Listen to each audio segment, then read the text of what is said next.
Welcome to our channel. We are going to study about linear equation in two variable. Students, आज हम जो study करने जा रहे हैं वो स्टडी आपकी linear equation in two variable पे, ये पूरा आपका लेक्चर जो है वो इस पे डिपेंड है। ये जो आपका लेक्चर है linear equation in two variable, आपने प्रीवियस क्लासेस के अंदर linear equation in one variable पढ़ा हुआ होगा, तो उसी बेस पे आगे अपने टू वेरिएबल के अंदर हम एंटर करेंगे। उससे पहले हम अपना बेसिक कुछ लीनियर इक्वेशन का है वो थोड़ा समझ लेते हैं। यहाँ पे स्टार्ट करते हैं। Linear equation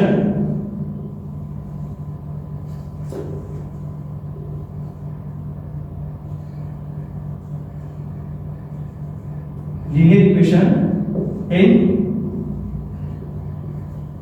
two variable.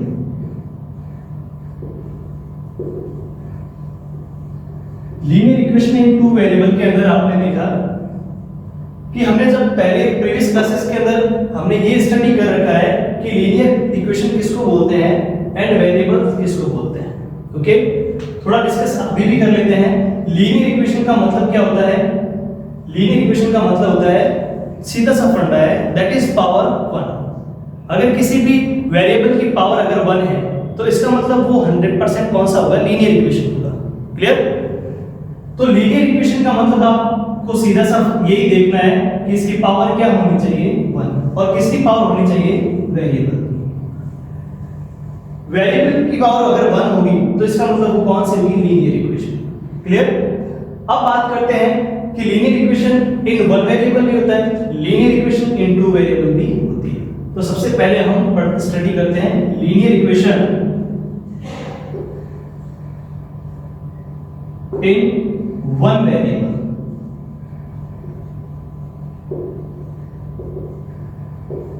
यानी जो लीनियर इक्वेशन अभी जो स्टडी कर रहे हैं हम वो किस पे कर रहे हैं? वन वेरिएबल के। एग्जांपल लेते हैं तो इसका मतलब आपको पता है कि linear equation in one variable, इसका मतलब सबसे फर्स्ट पावर 1 एंड वेरिएबल 1। इसको जनरल फॉर्म में कैसे लिखते हैं? ax plus b equals to 0। ax plus b equals to 0। तो आपके पास ये आपकी स्टैंडर्ड फॉर्म आ गई और कुछ कंडीशंस है यहाँ पे, where a and b are real number। ये जो a and b है ये दोनों आपके कौन से नंबर होंगे? Real number. एंड एक स्पेसिफिक कंडीशन इसकी है, a is not equals to 0, यानी a की जो वैल्यू है वो 0 नहीं होगी। ऐसा क्यों नहीं होगा? क्योंकि अगर यहाँ पे आपका जो है कोफिशिएंट है a वो अगर 0 हो गया, इसका मतलब ये इक्वेशन यानी x से मल्टीप्लाई करेगा 0 और 0 से कोई भी मल्टीप्लाई करे क्या हो गया? 0। इसका मतलब ये लीनियर इक्वेशन नहीं है, इसलिए कंडीशन डाल रखी है a is not equals to 0। एक एग्जांपल लेते हैं छोटा सा, x plus 1 equals to 2। Linear equation दिख रही है आपको? बिल्कुल। x equals to यहाँ पे क्या आएगा value? x equals to 2 minus 1 then x equals to 1। आपने ये देखा कि क्या अब इस इक्वेशन की कोई और वैल्यू हम निकाल सकते हैं? नहीं। इसका मतलब ये इसके अंदर क्या होगा? यूनिक सॉल्यूशन होगा, यानी इसका एक ही सॉल्यूशन निकल पाएगा। दूसरा सॉल्यूशन क्या होगा? अब देखिए यहाँ पे x plus 1 equals to 2, तो आपने निकाला x equals to 2 minus 1 then x equals to 1। ये लीनियर इक्वेशन सॉल्व करने का हो गया तरीका। नेक्स्ट, अब जो एंटर कर रहे हैं वो हम एंटर कर रहे हैं linear equation in two variable. आगे हम इनइक्वालिटी भी पढ़ेंगे, पर पहले हमें इक्वेशन के बारे में अगर पूरा नॉलेज होगा तो हम इनइक्वालिटी बहुत आसानी से कर सकते हैं। तो देखिए linear equation in two variable,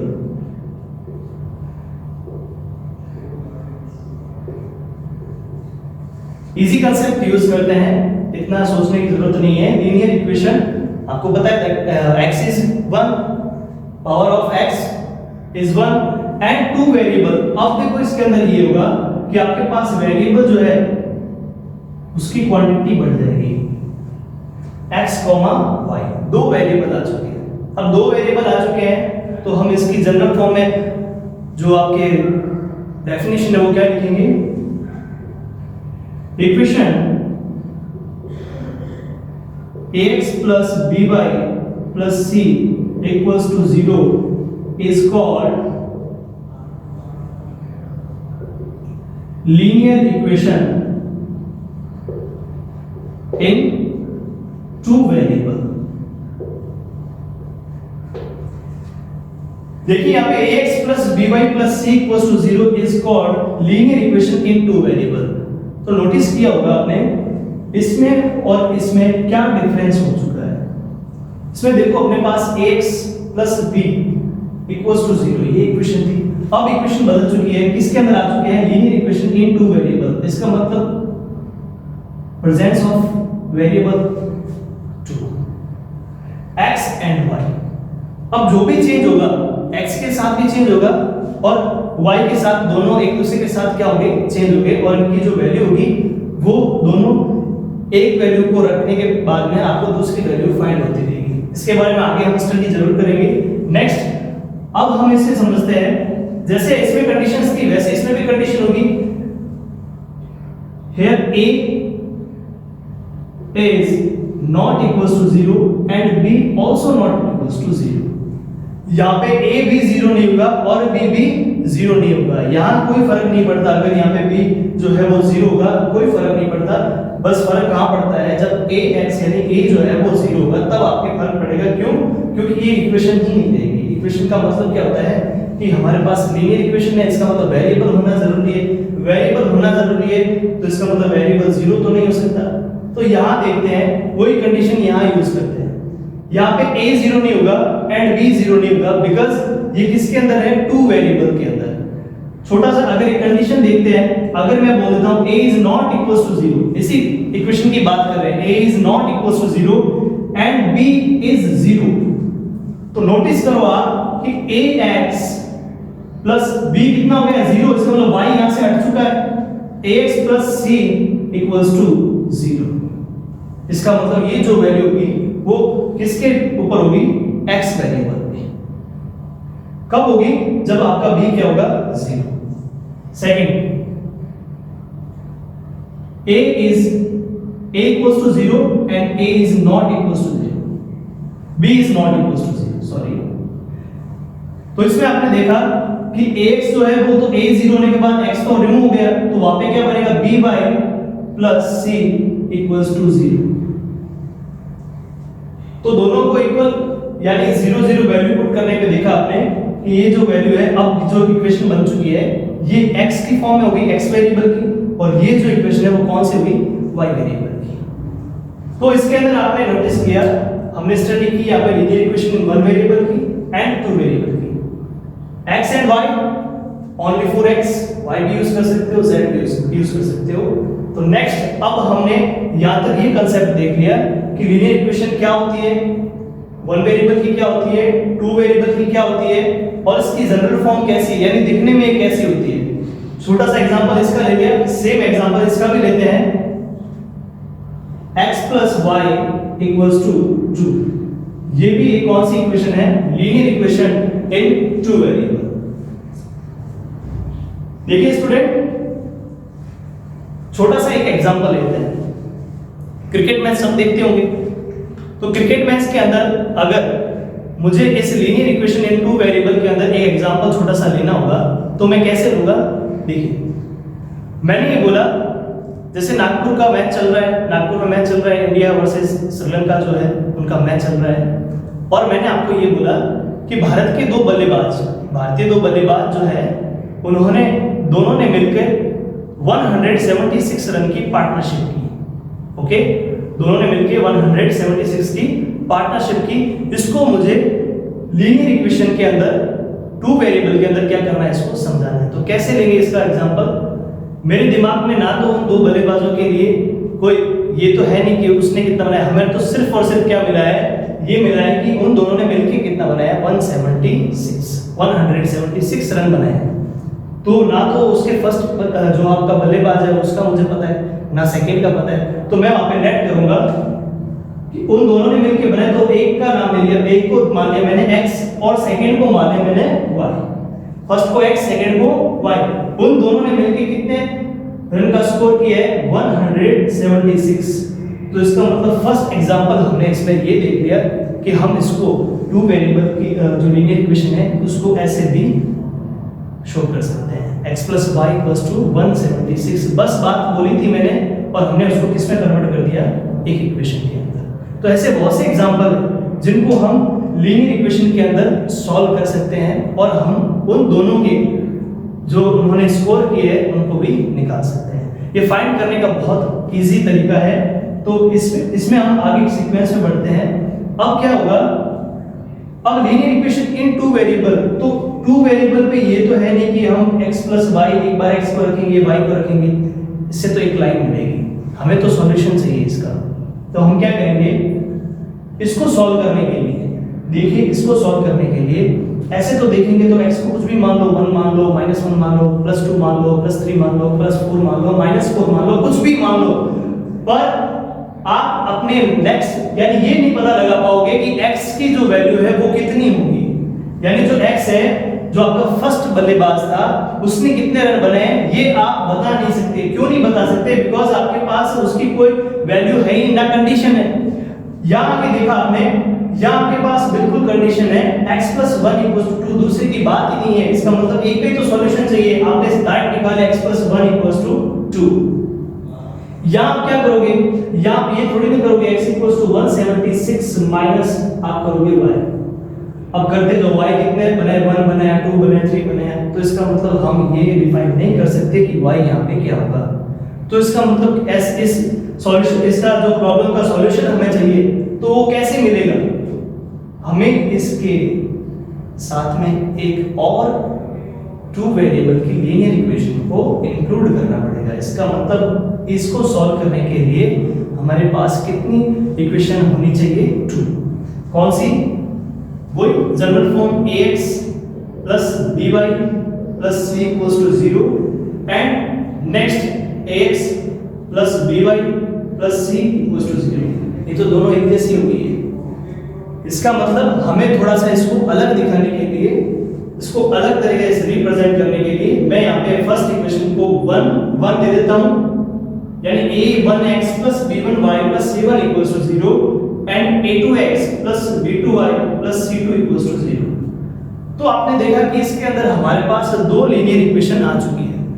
तो दो लीनियर इक्वेशन का मतलब क्या हो गया, किसी भी दो चीजों के अंदर आपको क्या करना है, अब कंपैरिजन करना है। तो पहले बात ये करते हैं कि ये दोनों एक साथ में एक दूसरे से क्या होगी, सिमिलर होगी, डिफरेंट भी होगी। वो डिपेंड किस पे करता है, इक्वेशंस पे। सिमिलर होगी तो कैसे होगी, अगर ये अपोजिट होगी तो कैसे होगी, इसके बारे में भी आगे डिस्कस करेंगे। पहले हम डिस्कस करते हैं कि हम इसको बोलेंगे क्या। जैसे हम इसको बोलते हैं linear equation in two variable. अब थोड़ा सा इसको थोड़ा स्पेसिफिक नेम दे देते हैं, क्योंकि चूंकि ये दो इक्वेशन आ चुकी है, तो दो इक्वेशन आने का मतलब क्या आ गया हमारे पास, पेयर। तो ये हो गया पेयर ऑफ लीनियर इक्वेशन। ये लीनियर इक्वेशन का एक पेयर है a1x + b1y + c1 = 0, a2x + b2y + c2 = 0। तो ये आपका हो गया पेयर ऑफ लीनियर इक्वेशन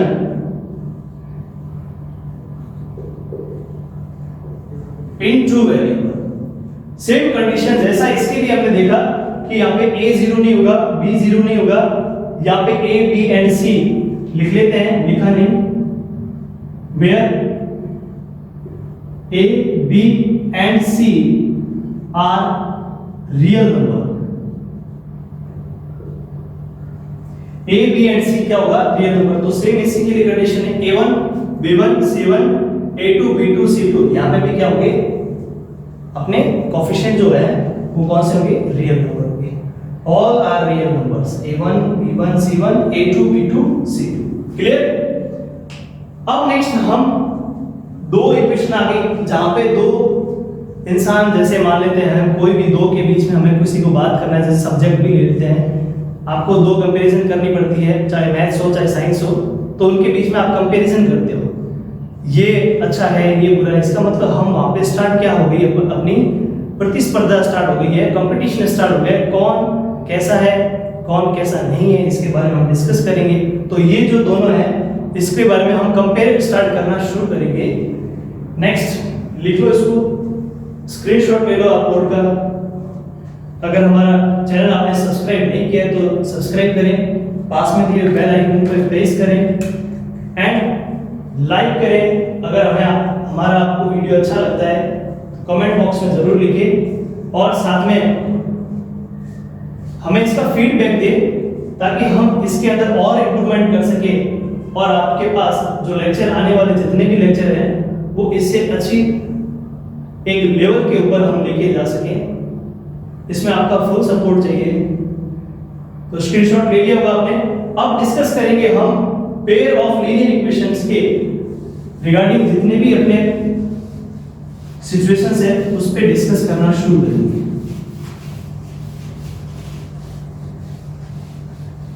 बहुत इंटरेस्टिंग टॉपिक है।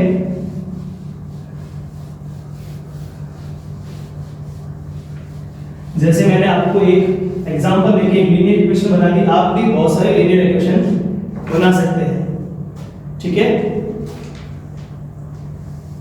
अब बात आती है कंपैरिजन की। हम इस पेयर ऑफ लीनियर इक्वेशन की कंपैरिजन स्टार्ट करते हैं। कंपैरिजन करेंगे, एक छोटा सा एग्जांपल लेते हैं। एग्जांपल जो है आपका वो फर्स्ट एग्जांपल ले लिया मैंने, x + y = 2।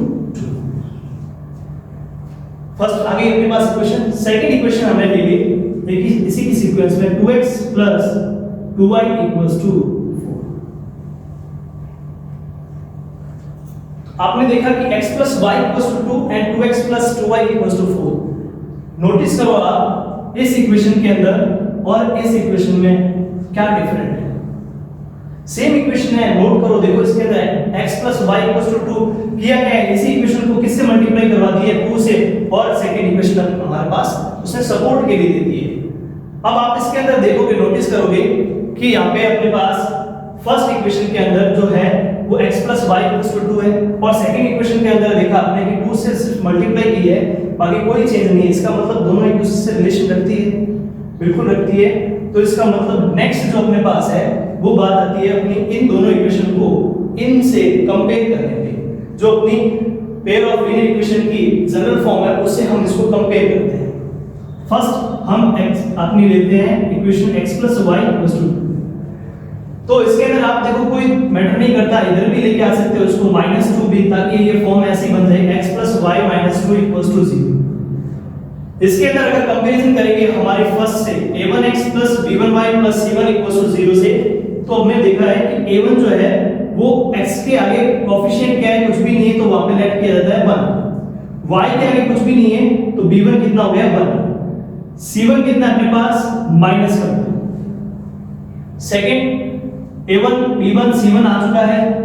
अब बात करते हैं इसकी सेकंड इक्वेशन की 2x + 2y = 4। तो नोटिस किया आपने कि यहाँ पे a1 जो है वो कितना आ गया 2 एंड b2 जो है a2 जो आ गया 2, b2 जो आ गया आपके पास वो कितना हो गया 2 एंड c2 जो है वो कितना आ गया आपके पास, c2 जो है वो आपके पास आ गया -4। क्लियर। तो इसको भी आप वैसे ही देख सकते हैं, इसको भी -4 = 0 लेके आप इसको सॉल्व कर सकते हैं। इससे क्या पता चला, आपने कंपेयर कर रहे हैं, इसको कंपेयर करने पे हम अपने आंसर की तरफ निकलते हैं। a1 upon a2, b1 upon b2 and c1 upon c2। Comparison जब होती है a1 की a2 के साथ होगी, b1 b2 c1 c2, इन सब की एक दूसरे के साथ कंपैरिजन होगी। वो कैसे होगी, when your a1 and a2 is not equals to b1 upon b2, तो कंडीशन क्या होगी। तो इतना सोचने की जरूरत नहीं है, हमें सिर्फ इक्वेशन को देखने से ही पता लग जाएगा कि इस इक्वेशन का जो आंसर है वो कौन सा होगा, सॉल्यूशन है जो कौन सा होगा, और इसका जो लाइन है वो कैसा होगा। कैसे देखेंगे। तो फर्स्ट ऑफ ऑल हमने a1 b1 c1 a2 b2 c2 सारे निकाल लिए। इससे मैंने आपको बताया कि ये दोनों जो इक्वेशन है वो एक जैसी है। तो एक जैसी इसका मतलब आपने देखा कि यहाँ पे हमें पता लग रहा है कि यहाँ पे 1/2 1/2 एंड 1/2 2 और 4 को हम कट करेंगे, सॉल्व करेंगे सिंपल के अंदर तो 1/2 आएगा। इसका मतलब आपने इसको देखा, इक्वेशन को देख के आपको पता लग गया कि यहाँ पे a1 a2 यानी a1/a2 b1/b2 एंड c1/c2 तीनों इक्वल है। a1/a2 b1/b2 एंड c1/c2 तीनों ही इक्वल है। तो इसका मतलब इन इक्वेशंस का जो आपका सॉल्यूशन होगा वो कंसिस्टेंट होगा या इनकंसिस्टेंट होगा, इस पे डिस्कस करना है। इसकी लाइन कौन सी होगी, पैरेलल होगी, इंटरसेक्ट होगी या फिर कोइंसिडेंट होगी। तो इक्वेशन देखने से पता लगाना, अगर आप लगा दोगे तो आपको इतना देखने की जरूरत नहीं पड़ेगी। आप 1 सेकंड के अंदर पहले ही इक्वेशन को रीड करते अपना आंसर निकालोगे। a1/a2 b1/b2 c1/c2 आपने देखा यहाँ पे क्या है, इक्वल है। क्या है 1/2 ये 2/4 था, माइनस का 2/4 कैंसिल होगा, कितना बनेगा 1/2। तो इनकी ये जो कंडीशन है, इस कंडीशन से इसका जो आपके पास आंसर आएगा वो क्या होगा, इसका जो सॉल्यूशन आएगा वो सॉल्यूशन होगा, एक तो ये क्या होगा consistent, nature of solution consistent. और अगर तीनों इक्वल है इसका मतलब एक ही लाइन के ऊपर दूसरी लाइन है बस मल्टीप्लाई की गई इसको, इसका मतलब आएगा तो वहीं पे। तो इसका मतलब ये जो लाइन है वो कौन सी होगी, को इंसिडेंट लाइन। और आंसर क्या होगा, मैनी सॉल्यूशन। बहुत सारे सॉल्यूशन निकाल सकते हैं इसके अंदर, तो इसका मतलब इसके आंसर क्या होंगे, मैनी सॉल्यूशन।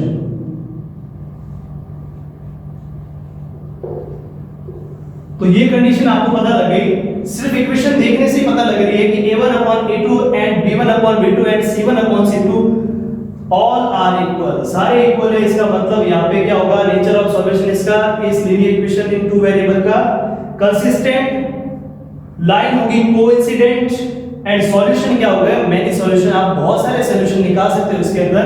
तो ये आपके दिमाग में फिट हो गया होगा कि अब अगर आपको कोई भी इक्वेशन दिखती है तो आप इसमें देखते ही पता लगा लोगे कंसिस्टेंट होगा या फिर इनकंसिस्टेंट होगा। क्लियर। नेक्स्ट इसका पार्ट करते हैं, उसके बाद मैं आपको एक ही टेबल के अंदर इन तीनों को बता दूंगा कि कौन सी इक्वेशंस कंसिस्टेंट होगी, कौन सी इनकंसिस्टेंट होगी एंड कौन सी लाइन जो होगी, जो अपने ये इक्वेशंस है इनकी लाइन कौन सी पैरेलल होगी, यानी नेचर ऑफ उसकी लाइन का भी पता लग जाएगा कि लाइन कैसी दिखेगी इसके अंदर। सिर्फ और सिर्फ किस पे डिपेंड करेगा, इक्वेशन को रीड अच्छे से करना आना चाहिए आपको। ओके, देख लीजिए इसको। अब नेक्स्ट स्टार्ट कर रहे हैं, लाइन को थोड़ा चेंज कर रहे हैं, इक्वेशन चेंज करके नेक्स्ट अपना जो सॉल्यूशन है वो देखते हैं। इसका सेकंड पार्ट कैसे है देखिए, इक्वेशन ले ली मैंने, थोड़ा इक्वेशन चेंज कर लेते हैं। x + 2y = 6, okay.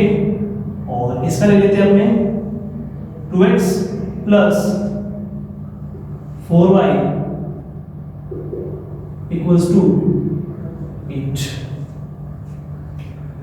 नोटिस किया आपने, x + 2y = 6, अब 2x + 4y = 8। तो देखो यहाँ पे x + 2y and 2x + 4y पता लग रहा है कि इसको मैंने किससे मल्टीप्लाई करवा दिया, 2 से। पर 2 से मल्टीप्लाई करवाने का मतलब सेंस ये नहीं है कि इक्वल टू के वन साइड ही इसकी मल्टीप्लाई होगी, सेकंड साइड भी होगी।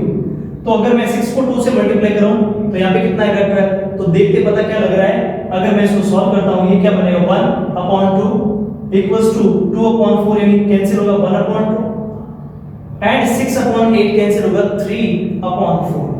तो आपने देखा कि a1/a2 = b1/b2 है, बट ये c1/c2 के इक्वल नहीं है। इसका मतलब इस कंडीशन के अंदर नेचर ऑफ जो सॉल्यूशन है वो क्या होगा, इनकंसिस्टेंट। यानी इसके द्वारा सेकंड वाले जो हेल्पर है अपना, उसके द्वारा दी गई इंफॉर्मेशन जो है वो रॉन्ग है कि 2x + 4y = 8, ऐसा हो नहीं सकता। अगर ये इंफॉर्मेशन रॉन्ग है, इसका मतलब यहाँ ब्रेक हो गया। इंफॉर्मेशन ब्रेक होने का मतलब आप समझते हो कि अब हमें इसका जो सॉल्यूशन है वो कभी नहीं मिलेगा। इन द केस आपके पास सॉल्यूशन इसका नहीं होगा, इसका मतलब हम क्या लिखेंगे, नो सॉल्यूशन। ऐसा क्यों हुआ है, क्योंकि हमारी जो इंफॉर्मेशंस है वो क्या थी, रॉन्ग थी कि 2x + 4y = क्या होगा 8। इसका मतलब ऐसे इक्वेशंस का कभी भी सॉल्यूशन नहीं निकलता है। तो इसका मतलब ये क्या हो गया, इनकंसिस्टेंट। और लाइन का जो आपका नेचर है वो क्या होगा, पैरेलल। यानी कि आपको ऐसी लिखेगी, पैरेलल लाइन दोनों एक दूसरे से सेम डिस्टेंस पे होगी, किसी भी पॉइंट पे ले लो आप, हमेशा सेम डिस्टेंस पे। इसका मतलब वो कहीं पे भी आके आपसे एक दूसरे से नहीं मिलेंगे। फर्स्ट जो की थी कोइंसिडेंट, उसमें आपकी लाइन की जो सिचुएशन थी वो कैसी थी सिचुएशन, कि एक लाइन के ऊपर दूसरी लाइन क्या थी, ऊपर आ रही थी इसके ऊपर। ओके, तो सॉल्व करना आ चुका होगा। a1 आपने ले लिया यहाँ पे 1। देखो मैंने सिर्फ इक्वेशन को देखा और सॉल्व कर दिया, आप भी कर सकते हो ऐसा। और उसके बाद जस्ट आप ग्राफिकल मेथड स्टार्ट कर सकते हो। a1 आपने लिया 1, a2 आपका क्या हो गया 2, and b1 = 2, b2 = 4 and c1 = -6 इधर लेके आ रहे हैं, and c2 = -8। ऐसे करके हमने ये निकाल दिया आंसर अपना a1/a2 b1/b2। ये इसको डिफाइन कर सकते हैं हम कैसे, 1/2 2/4 -6/-8। 1/2 सिंपलेस्ट फॉर्म देखना है इसका, कितना होगा 3/4। तो ये दोनों तो इक्वल है, बट थर्ड वाला जो है इन दोनों के इक्वल नहीं है, इसका मतलब इसका कोई सॉल्यूशन नहीं निकलेगा। तो ये भी समझ में आ गया होगा।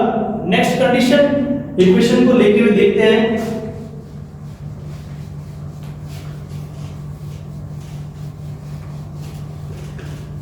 इंटरेस्टिंग है ये भी।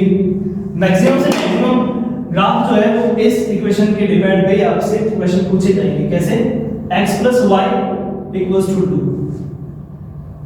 एक ये दे रखा है, और नेक्स्ट दे रखा है आपको x - y = 2। क्या दोनों एक जैसे हैं?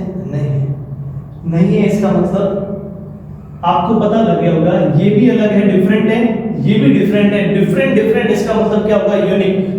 तो इसका मतलब कंडीशन सेम हो चुकी है। a1/a2 देखने से पता लग रहा है a1/a2 = b1/b2। ऐसा क्यों हुआ, ये भी इसका 1 कोएफिशिएंट, इसका भी 1/1, इसका +1 एंड इसका -1। तो यहाँ पे क्या हो गया 1/1 एंड -1/1। दोनों इक्वल हो सकते हैं, +1 -1 के इक्वल होगा नहीं होगा। इसका मतलब इसका सॉल्यूशन जो होगा वो यहीं पे रुक जाएगा, और ये पता लग जाएगा कि इसका जो सॉल्यूशन अब आएगा वो कौन सा होगा, यूनिक सॉल्यूशन। a1/a2 = b1/b2। ये कंडीशन जब भी आती है तो इन इक्वेशन के अंदर, तो वो कौन सी होती है, वो आपका सॉल्यूशन क्या होता है, यूनिक सॉल्यूशन।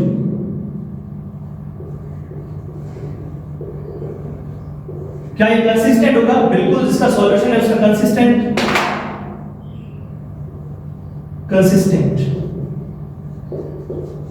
लाइन कैसे होगी, यूनिक सॉल्यूशन लाइन क्या आएगा, इंटरसेक्टिंग लाइन। यानी ये एक दूसरे को किसी एक पॉइंट पे इंटरसेक्ट करेगी, यानी कट करेगी। उस पॉइंट को हम यही बोल देंगे इंटरसेक्ट पॉइंट। यानी जब दो लाइनें जो होती है वो एक दूसरे को एक पॉइंट पे कट करती है, तो उस पॉइंट को हम इंटरसेक्टिंग पॉइंट कहते हैं। और जो लाइनें होती है उनको बोलते हैं इंटरसेक्टर लाइन। क्लियर हुआ? तो सिर्फ आपने इसके अंदर ये नोट किया कि तीन हमें अलग अलग एक सिचुएशन मिली थी, उसके अंदर हमने अलग अलग सॉल्यूशन निकाल दिए इसके, और साथ में हमने इसका ये भी पता लगा दिया कि कौन सी लाइन, यानी किस इक्वेशन से कौन सी लाइन बनेगी ग्राफ के अंदर, ये भी हमने निकाल लिया। अब हम जो स्टडी करेंगे नेक्स्ट, वो स्टडी करेंगे ग्राफिकल मेथड से इसकी। तो हमारे नेक्स्ट क्लास के अंदर हम इसके अंदर ग्राफिकल मेथड को रिप्रेजेंट करेंगे, हम सीखेंगे उसके बारे में। उसमें बहुत इंटरेस्टिंग ग्राफ बनाना सीखेंगे हम कि एक लाइन का ग्राफ कैसे बनता है, ठीक है। एंड साथ में आगे बढ़ेंगे इक्वेशंस को क्लियर करने के बाद में, इनको समझने के बाद में हम इनइक्वालिटी में भी जाएंगे। और इनइक्वालिटी बहुत इंटरेस्टिंग टॉपिक है, आपको मजा आ जाएगा उसके अंदर कि उसके अंदर कैसे कैसे कंडीशंस बदलती रहेगी, और उसमें नंबर से हम बहुत कुछ चीजें जो है वो एकदम क्लियर करते हुए निकलेंगे। यानी आप उसके अंदर जब इनइक्वालिटी और इक्वेशन दोनों को समझ जाओगे तो दोनों का डिफरेंस आपको पता लग जाएगा कि हमें इसके अंदर करना क्या है। एक्चुअल में अभी फोकस सिर्फ और सिर्फ इक्वेशन पे करें ताकि इक्वेशन आपकी अच्छी हो जाए, तो आपको उसका नेक्स्ट जो पार्ट है इनइक्वालिटी वो और अच्छे से समझ में आ जाए। तो सबसे पहले इक्वेशन के लिए वापस मैं आपसे फिर से एक बार ये बोलता हूँ, इक्वेशन को समझना है तो दो एकदम दिमाग में फिक्स रखो कि इक्वेशन का मतलब ये होता है दोनों साइड को अपने को क्या करना पड़ेगा, इक्वल करना पड़ेगा। एग्जांपल ले सकते हैं इसके लिए। एग्जांपल क्या है, एक अपना ऑब्जेक्ट है और एक अपना क्या है, पार्ट जिसको बोलते हैं, है ना, जिसको बोलते हैं मास। दोनों को एक साइड अगर पैरेलल इक्वल होंगे दोनों, अगर 5 kg यहाँ पे है और इधर ही ऑब्जेक्ट का वेट जो है 5 kg है, इसका मतलब वो बैलेंस होगा। अगर बैलेंस नहीं होगा तो इसका मतलब वो कहीं थोड़ा ऊपर होगा, कहीं नीचे होगा। जहाँ ज़्यादा हैवी होगा, वेट ज़्यादा होगा, उस टाइप से वो नीचे हो जाएगा, और जहाँ पे एकदम हल्का होगा वहाँ पे कहा जाएगा ऊपर की तरफ। तो इन कंडीशंस को जब वो इक्वल थी तब तो हम इक्वेशन बोलते हैं, अब जो इक्वल नहीं होगी तो उसको क्या बोलेंगे, ये हम नेक्स्ट वीडियो में अपने सीखेंगे। तो आपको आज तक का लेक्चर अच्छा लगा तो हमारे फिर चैनल को सब्सक्राइब करें और पास में दिए बेल आइकन को प्रेस करें, और अगर आपको वीडियो अच्छा लगा है तो उसको जरूर लाइक करें, और उसके बाद में अगर आपको कोई भी इसमें आपको डाउट है तो उसको कमेंट बॉक्स में जरूर लिखें, ताकि हम नेक्स्ट जो आपकी क्लास है उसके अंदर आपके कमेंट बॉक्स को देखते हुए आपकी क्लास में जो भी डाउट रहे हैं उनको सॉल्व करेंगे। Thank you.